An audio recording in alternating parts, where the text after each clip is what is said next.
პიკაპი ჯობია. ან ამ პადიომიკს რამე პადიომიკი ჯობია, ან ამ კანოპეს რომელიმე კანოპე ჯობია. ბიჭო, კარგი მომაკ, ხარისხიანი მომაკ და ფასი არის იაფი. ახლა გიო, მოდი ერთ წუთი. მარი, ერთ საიდუმლოს გეტყვი შენ. აბა. მე სურვილი მაქვს, რომ შენ იყო საქართველოში ყველაზე მდიდარი მილიონერი, მილიონი რა არის?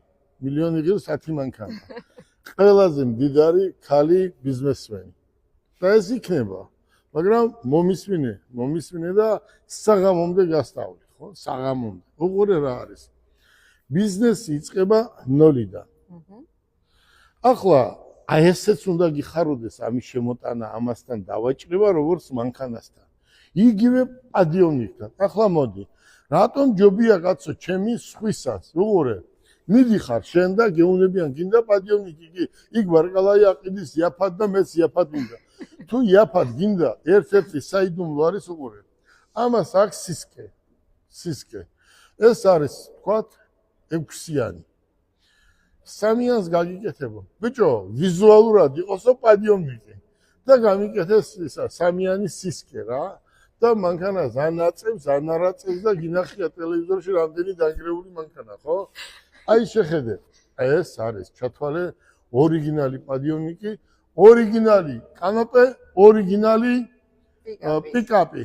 ჩვენ თან დაბალი ხალხი ვართ, თელ საქართველოს ვეუბნები, რომ ჩვენ რაც შეგვიძლია ყველაფერს გავაკეთებთ.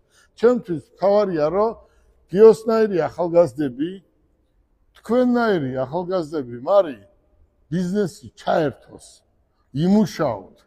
წესიერად იმუშავე და ყველაფერი გამოგივა. დაიწყე ნოლიდან, ზოგიერთი აქედან იწყებს, იმიტომ რომ მამამისის გადმოცემულ ბიზნესს ვერასდროს ვერ გაუძღვება, იმიტომ რომ აქედან უნდა დაწყება. პირდაპირ სკამი უნდა არა. აქედან როცა დაიწყებ, აბა ნახე არაბეთში როგორა. ბებერი მამას ზის სკამზე და შვილებს უყურებენ და როგორ მუშაობენ, ფიზიკურად მუშაობენ და ერთ მნიშვნელოვან რამეს გეტყვი. არაბეთში, თქვათ, არაბეთში როგორ არის? მამა სანამ არ ეტყვი შვილს დაჯექიო ფეხზე დგას ესე. აი წესი, კულტურა. აქ 3 პამიდორი რომ მოგიტანო, 3 პამიდორი რომ მაგიდაზე დადონ, შვილი 2 წაგარტყმებს გადაყლაპავს მამა ჩემ არ მომასწროსო, ხო? აი ესია და ამიტომ მე არ მიდის საქმე. ეს ჩვენი ბრალია მე. კიდევ ერჯერ მე თქვენ დიდი მადლობა მინდა გადაგიხადოთ. თქვენ ახლა